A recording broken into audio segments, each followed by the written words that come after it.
Hi sunt colōrēs in lingua Latina, ruber, flavus, fulvus, luteus, viridis, caeruleus, et purpureus. Hic est color ruber, ruber est color sanguinis, hoc est vinum rubrum. Hae genae sunt rubrae, hoc est rubrum mare. Sol in hoc pictura est ruber. Sunt colores tres, color fulvus, color flavus, et color luteus. Corpora leonum sunt fulva. Aurum est fulvum. Crines huius puellae sunt fulvi. Color huius vini est fulvus. Color fulvus est similis colori flavo et colori luteo.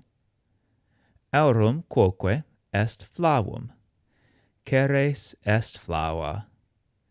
Hic color est luteus. Aurora lutea fulget in hoc pictura. Viridis est color herbarum.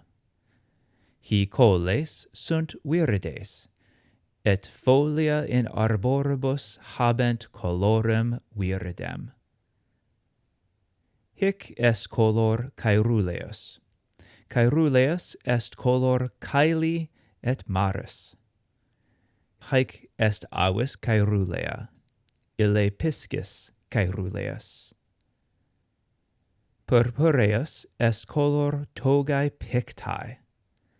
Hae uvae sunt purpureae. In hoc pictura sunt multi colores. Hi flores sunt purpurei. Herba est viridis.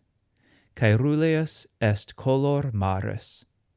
Caelum quoque est caeruleum, et puella crines fulvos habet.